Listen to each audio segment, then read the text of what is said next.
Je travaille en mécanique numérique.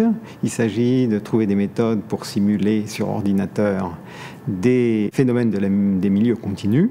Les milieux continus, ce sont par exemple les structures d'un avion ou la masse d'air qui l'entoure et qui est déplacée par l'avion. Ça pose des problèmes mathématiques complexes.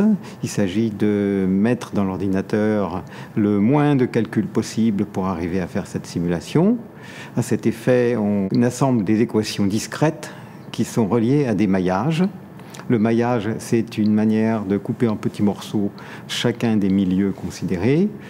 Et les premiers maillages étaient initialement très réguliers, comme des damiers, et un des travaux du projet Sinus de l'INRIA Sophia Antipolis, ça a été de mettre au point des méthodes sur des maillages non structurés s'adaptant bien aux géométries.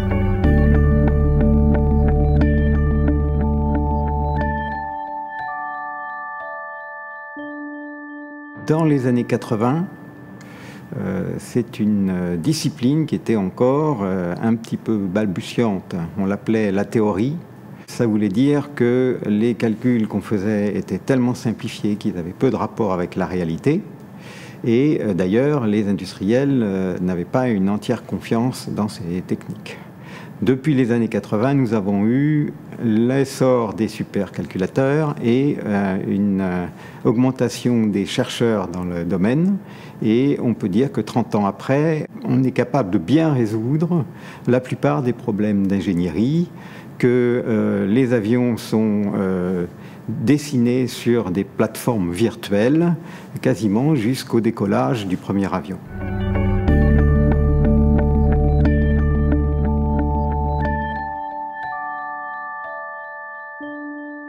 Je m'intéresse toujours à l'usage des maillages non structurés qui ont été développés les 10 ou 15 dernières années par des projets comme le projet Gamma à INRIA Rocancourt.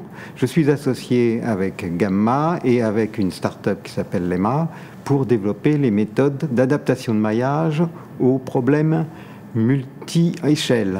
Sont multi-échelles des problèmes où on a par exemple des brusques changements de pression dans une masse d'air le long d'un plan ou des changements de phase avec d'un côté de l'eau et du gaz. Ces problèmes demandent une concentration du maillage en certains endroits et surtout pas partout. Ça demande donc des méthodes mathématiques complexes et on espère résoudre de nombreux problèmes jusqu'ici inatteignables.